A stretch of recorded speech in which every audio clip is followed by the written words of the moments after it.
Hello मित्रों, आज मैं आपको रैप के बारे में बताऊंगा, रेपिटेशंस के बारे में बताऊंगा, मूवमेंट्स के बारे में बताऊंगा। ये होता क्या है, इससे हमारे शरीर पे, हमारे एक्सरसाइज करते समय हमें इसके क्या फ़ायदे होते हैं, इसकी जानकारी आज मैं देने वाला हूं।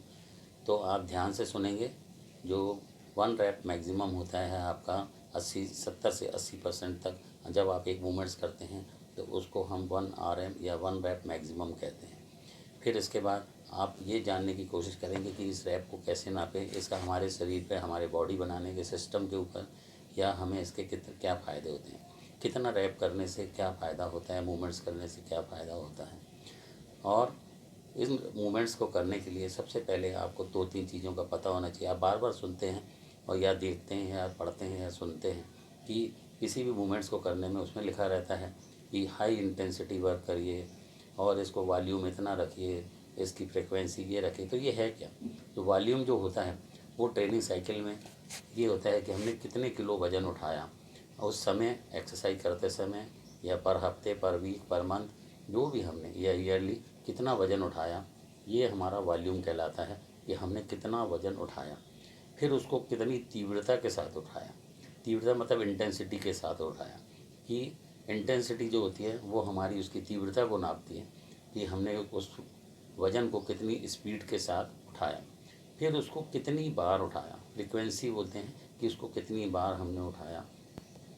आज हमने उसके जो नंबर ऑफ वर्कआउट कितने थे पर वीक हमारे, उसको हम फ्रीक्वेंसी बोलेंगे। इस प्रकार हम देखते हैं कि जो हमारा जो रेपिटेशंस के जो मूवमेंट है उसके फ़ायदे या नुकसान के बारे में हम आपको बताएंगे।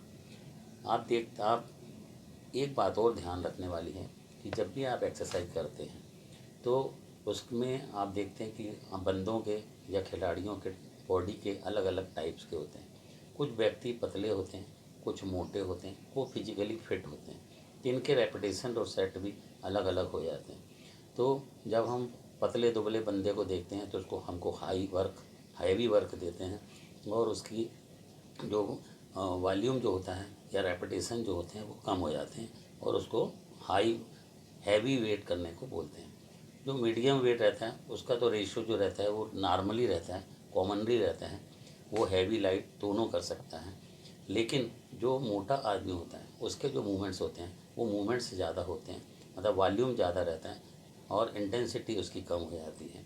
तो इस प्रकार हम जब किसी व्यक्ति को रेपिटेशंस के बारे में देते हैं तो सबसे पहले हमें उस व्यक्ति की टाइप ऑफ बॉडी को जानना बहुत ज़रूरी होता है। उसके गेम, उसकी उम्र, उसकी हाइट, उसकी स्ट्रेंथ, उसकी साइज, उसके हिसाब से और उसके गेम के हिसाब से, या वो चाहता क्या है उसके हिसाब से हम रेपिटेशन सेट करते हैं। ये रेपिटेशन करते समय हमको कुछ बातों का ध्यान रखना पड़ता है, उसके बेनिफिट्स क्या हैं, ये हमें जानना बहुत ज़रूरी है। जैसे आप देखते हैं कि 1 से 4 मूवमेंट जो होते हैं वो हमारी पावर और स्ट्रेंथ को डेवलप करते हैं, जिसमें हम 80 to 100% या उसके ऊपर के वज़न को जब उठाते हैं तो वो हमारा हैवी वर्कआउट कहलाता है और पावर वर्कआउट कहलाता है, जिसमें हमारे 1 से 4 मूवमेंट होते हैं। इसमें हमारे फास्ट ट्विस्ट फाइबर यूज़ होते हैं। इसमें हमारी जो वॉल्यूम जो होता है वो लो होता है और इंटेंसिटी जो होती है वो बहुत ज़्यादा हाई होती है। उसके बाद हम देखते हैं कि 6 से 8 मूवमेंट जो होते हैं वो हाइपरट्रॉफी या मसल बनाने में बहुत ही मदद करते हैं। इससे हमारा साइज बढ़ता है, लीन बॉडी मास बढ़ता है, एनाबॉलिक स्टेट में आ जाता है बॉडी, हमारी एनाबॉलिक स्थिति में रहता है, और हमारी जो मतलब शरीर का निर्माण जल्दी जल्दी होता है और हमारी स्ट्रेंथ भी डेवलप होती है। ये हमारा 70 to 80% तक का जो लोड है इसके ऊपर पड़ता है, जिसमें हमारे फास्ट ट्विच फाइबर ही काम करते हैं, लो वॉल्यूम रहता है और हाई इंटेंसिटी रहती है। उसके बाद हम देखते हैं कि 8 से 12 मूवमेंट्स, जब हम 8 से 12 मूवमेंट्स करते हैं तो हमारा जो मसल का साइज़ है या ग्रोथ है और स्ट्रेंथ जो है वो हमारी बैलेंस रहती है, ना बढ़ती है ना घटती है। मसल का साइज हमारा बना भी रहेगा और एंडोरेंस भी बना रहेगा, और हमारा एक्सप्लोसिव स्ट्रेंथ भी हम उसमें कर सकते हैं। हाइपरट्रॉफी भी रहेगी, साइज भी रहेगा, और एंडोरेंस ट्रेनिंग भी साथ साथ चलती रहती है इसमें। और इसमें हमारा जो इक्वल रहने के कारण मसल, तो जो मीडियम वॉल्यूम रहता है और लो इंटेंसिटी रहती है, मतलब आपके रेपिटेशन ज़्यादा नहीं रहते हैं। 6 से 8 या 8 से 12 के बीच में रहने के कारण इसमें हमारा एंडोरेंस मतलब स्टेमिना भी बना रहता है, ज़्यादा देर तक काम करने की ताकत भी बनी रहती है और मसल का साइज भी बढ़ता रहता है धीरे धीरे। दूसरा आता है कि हमारा जो 12 से 15 मूवमेंट्स अगर हम करते हैं तो 12 से 15 मूवमेंट करने में इसमें हमारा एंडोरेंस ज़्यादा बढ़ता है, स्टेमिना ज़्यादा बढ़ता है। फैट लॉस की तरफ हम जाते हैं, जब हम देखते हैं ना कि किसी को बोलते हैं फैट लॉस करना है तो उसके हम मूवमेंट्स ज़्यादा कराते हैं। तो एंडोरेंस स्टेमिना वाली ज़्यादा देर तक काम करने वाली मांसपेशियाँ या मसल फाइबर हमारे काम करते हैं। इसमें कुछ कुछ या कम मात्रा में मसल स्ट्रेंथ भी हमारी धीरे धीरे बढ़ती रहती है। और इसमें जो हमारा तो जब भी हम इस टाइप की एक्सरसाइज करते हैं तो ये हमारे एब्डोमिनल मसल्स के लिए या काफ मसल के लिए बहुत ही फ़ायदेमंद रहती है। तो इसमें हमारा जो वॉल्यूम जो रहता है, जो रेपिटेशन जो रहते हैं वो बहुत ज़्यादा हाई रहती हैं और लो इंटेंसिटी रहती है। और इसमें हमारे स्लो ट्विस्ट फाइबर काम करते हैं। जब हम 20 या उससे प्लस ऊपर के मूवमेंट्स जब हम करते हैं तो इसमें भी स्लो ट्विस्ट फाइबर हमारे काम करते हैं और इसमें हाई वॉल्यूम रहता है और लो इंटेंसिटी रहती है। ये एरोबिक टाइप की एक्सरसाइज रहती है। इसमें गेन और स्ट्रेंथ जो रहता है वो कम रहता है, दोनों में गेनिंग भी कम होती है और स्ट्रेंथ भी थोड़ी कम रहती है। लेकिन इसमें एरोबिक टाइप की एक्सरसाइज होती है और इस लाइट एक्सरसाइज होने के कारण 50 to 55% या 60% तक का इंटेंसिटी रहने के कारण ये एब्स और काब्स के लिए बहुत ही अच्छी रहती है। अब हम हाइपरट्रॉफी यानी मसल में आकार में वृद्धि, ये 3 बातों पर निर्भर करती है। जैसे कि आप देखते हैं कि जब आप लोड बढ़ाते हैं, प्रोग्रेसिव लोड, धीरे धीरे वज़न को बढ़ाते जाना है और साथ में आपको जैसे जैसे वेट बढ़ता जाएगा तो आपका मसल का साइज भी बढ़ता जाएगा और आप उसमें हैवी वर्क और कभी कभी आप हैवी वर्क भी कर सकते हैं, क्योंकि हैवी से ही आपके मसल जितनी ज़्यादा जोर के तीव्रता के साथ आप एक्सरसाइज करेंगे उतनी आपकी मसल ट्रॉफी होगी। लेकिन जो 6 to 8 रेपिटेशंस हैं इसमें आपकी एंडोरेंस, मसल स्ट्रेंथ और मस्कुलरिटी डेफिनेशन दोनों ही आती रहती है। मसल हाइपरट्रॉफी में आकार में वृद्धि के ये 3 बातें, जिसमें क्या प्रोग्रेसिव लोड, साथ में रेस्ट और रिकवरी, 6 से 8 घंटे की रिकवरी, बीच में एक्सरसाइज के बीच बीच में रेस्ट और रिकवरी में आपका बढ़िया अच्छी डाइट, प्रोटीन रिच फूड खाना खाना है। हाँ, इसमें एक तो चीज़ें और हैं कि जब आप कम रैप करते हैं और ज़्यादा वेट उठाते हैं तो इसमें आपकी कर्व लोडिंग ज़्यादा रहती है। इसमें एनर्जी जो हम कार्बोहाइड्रेट से लेते हैं और इसमें मसल निर्माण की क्रिया ज़्यादा होती है। लेकिन जब हम 10 से 12 या 15 या 20 मूवमेंट वाली एक्सरसाइज करते हैं तब हमारे शरीर को कार्बोहाइड्रेट की ज़रूरत कम पड़ती है। हम फैट से एनर्जी लेने लग जाते हैं और इस एक्सरसाइज को करने के साथ साथ हमें रेस्ट 6 से 8 घंटे, रिकवरी, डाइट और न्यूट्रिशन पे विशेष ध्यान देना पड़ता है। और जिसके कारण ये तीनों के बैलेंस होने से ही हमारे जो ताकत है, जो स्टेमिना है और जो स्ट्रेंथ है वो बनी रह सकती है। जब हम एक्सरसाइज करते हैं तो हमको इसमें हमारे जो इंसुलिन जो है, हमारा जो ग्रोथ हार्मोन्स हैं, ये भी इम्प्रूव होते हैं, अच्छे से काम करते हैं, टेस्टोस्टेरोन लेवल बना रहता है।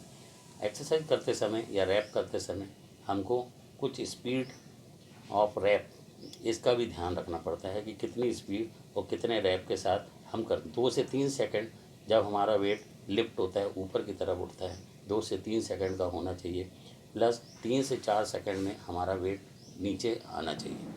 तो इस प्रकार से आप देखते हैं कि जो रेपिटेशंस हैं आपके, वो आपको किस प्रकार फ़ायदा देते हैं और आपको बॉडी बनाने में आपकी मदद करते हैं। एज के हिसाब से भी आप देखते हैं कि आप अगर आपकी एज ज़्यादा है तो आपको वज़न उठाने में दिक्कत जाती है। लेकिन जो यंग मैन रहते हैं, ज़्यादा जवान बंदे रहते हैं, वो ज़्यादा वज़न उठाते हैं। ट्रेनिंग का एक्सपीरियंस के हिसाब से भी आप उसको वज़न को कम ज़्यादा कर सकते हैं, रेपिटेशन को कम ज़्यादा कर सकते हैं। जेनेटिकली हेल्थ और टाइप ऑफ बॉडी के हिसाब से भी आप अपने धीरे धीरे अपनी बॉडी जानकर उसको आगे पीछे कर सकते हैं और अपने रेपिटेशन को बढ़ा घटा सकते हैं। फिर उसके बाद आपका जो टाइप ऑफ कम जो भी आपकी एक्सरसाइज होती है कि टाइप ऑफ कंपाउंड मूवमेंट जो होते हैं या आइसोलेशन मूवमेंट्स होते हैं, उनको भी आप कर सकते हैं। अगर आपको वज़न बढ़ाना है तो आपको कंपाउंड मूवमेंट, जिसमें ज़्यादा मांसपेशियाँ या ज़्यादा जॉइंट्स काम करते हैं, वो इतना वज़न उठाना है, जिसमें आपका 70 से 80% या 80 से ऊपर के हैवी वर्क करना है। आइसोलेशन में आप 50 to 55% तक का वज़न उठाते हैं, जिसमें 10 से 12 मूवमेंट्स होते हैं, और जो कंपाउंड मूवमेंट होते हैं उसमें 1 से 2 या 3-4 मूवमेंट्स होते हैं, उनको किया जाता है। फिर उसके बाद आप देखते हैं कि जब हम, इसमें बहुत से वेरिएबल रहते हैं, बहुत से परिवर्तन हो सकते हैं, नंबर ऑफ़ सेट्स हो सकते हैं, नंबर ऑफ़ रैप हो सकते हैं, उनकी वॉल्यूम, उनका टेम्पो और उनकी ट्रेनिंग, कि वो आइसोमेट्रिक ट्रेनिंग कर रहे हैं कि आइसोटोनिक एक्सरसाइज कर रहे हैं, तो उसके ऊपर भी हमारी जो ग्रोथ जो होती है वो डिपेंड करती है। इंटेंसिटी के ऊपर हमारी ग्रोथ, उनकी फ्रिक्वेंसी के ऊपर हमारी ग्रोथ और उनके ड्यूरेशन के ऊपर हमारी ग्रोथ डिपेंड करती है। रेपिटेशंस की इन सारी बातों को ध्यान रखेंगे तो आप देखेंगे कि आपके जो मूवमेंट्स हैं बहुत ही अच्छे से आप उसे परफॉर्म कर पाएंगे। क्योंकि जो पावर लिफ्टर होते हैं, आपने देखा होगा कि बहुत मोटे मोटे रहते हैं, क्योंकि उनको रेपिटेशन से मतलब नहीं रहता, उनको तो वज़न उठाना है। लेकिन जो बॉडी बिल्डर होते हैं, उनकी बॉडी के को अलग अलग मांसपेशियों और डेफिनेशन की ज़रूरत पड़ती है, मसल्स को अलग अलग दिखाना पड़ता है, क्यों कहाँ उठाना है, इसलिए उनको थोड़ा सा रेपिटेशन के ऊपर थोड़ा विशेष ध्यान देना पड़ता है। कितना कैसे करना होना ये आपको पता होना चाहिए। तो इसलिए जब आप ज़्यादा रैप करते हैं तो आपको, आपके जो सेट होते हैं वो कम हो जाते हैं। अगर आप रैप कम करते हैं और वज़न ज़्यादा उठाते हैं तो आपके सेट ज़्यादा हो जाते हैं। तो इस प्रकार जब आप देखते हैं एक्सरसाइज करते समय, तो आप एक दो चीज़ें और ध्यान में रख सकते हैं कि मान लीजिए आप आर्म्स कर रहे हो, बेंच कर रहे हो, तो आपको जो रेपिटेशंस है वो कैसे करना है। पहले तो आप नॉर्मल वेट उठाते हैं, धीरे धीरे वेट उठाते जाते हैं। धीरे धीरे जब आप वेट उठाते हैं तो आपका जो वार्म अप सेट रहता है वो लाइट होता है, लाइट वेट होता है, जिसमें आप 10-12-15 मूवमेंट्स करते हैं। फिर वेट बढ़ाते जाइए, आप उसमें हल्का सा वेट बढ़ाइए। जैसे पहले बार में आपने 10 से 12 किए, दूसरे बार में आप देखेंगे कि 10 से 12 मूवमेंट्स हुए, उसको फेलियर तक जाने दीजिए। फेलियर पॉइंट तक जब आप जाएंगे तो 8 से 12 मूवमेंट या 8 से 10 मूवमेंट तक आएंगे। फिर उसके बाद आप देखेंगे कि आपका मैक्सिमम रैप या पावर सेट कितना है। फिर उसके बाद जब आप फेलियर तक जाने के बाद आप नेगेटिव रैप भी कर सकते हैं, जिसमें आपके 6 से, नेगेटिव मतलब जब आप वेट ऊपर उठाते तो उसको धीरे धीरे नीचे लेके आना है। फिर आपको मैक्सिमम रैप करने हैं, 6 रैप करने हैं, जो पावर सेट कहलाते हैं। फिर आप फोर्स रैप भी कर सकते हैं। फोर्स रैप में आपको किसी भी बंदे का सपोर्ट लेके कर सकते हैं, उसमें 2-3 मूवमेंट्स आप ज़्यादा कर सकते हैं। 6 से, इसमें भी आप 5-6 या 7 मूवमेंट जो रहते हैं आपके, वो कर सकते हैं। अधिक से अधिक ब्लड मसल में पहुंच जाए, ये आपको ध्यान रखना है, ज़्यादा से ज़्यादा पंप हो। फिर धीरे धीरे हमको वेट कम करते हुए भी अपनी एक्सरसाइज को ख़त्म करना है। तो सीखते समय हमको इन सब बातों का ध्यान रखना है। शुरू शुरू में हमें वेट बढ़ाते जाना है, रेपिटेशन बढ़ाते जाना है, लेकिन धीरे धीरे जब आपका वेट बढ़ता जाएगा तो आपके रेपिटेशन कम होते जाएंगे। आपको नॉलेज आ जाएगा कि आपको किस प्रकार से, कितनी तरीके से आपको एक्सरसाइज करनी है, आपको क्या रेपिटेशन से क्या फ़ायदे होते हैं, कम रेपिटेशन से क्या फ़ायदा होता है, ज़्यादा रेपिटेशन से क्या फ़ायदा होता है, आपकी इंटेंसिटी, वॉल्यूम, सेट जो होते हैं, फ्रीक्वेंसी होती है, वो सारी चीज़ों का जब आपको नॉलेज आ जाता है तो आप अपनी बॉडी बना सकते हैं। इसके बाद आप इसे शेयर करिए, लाइक करिए और सब्सक्राइब करिए। मैं आपको अगली बार और नए नए तरीके से आपको रैप करने के, सेट करने के तरीके बताऊंगा।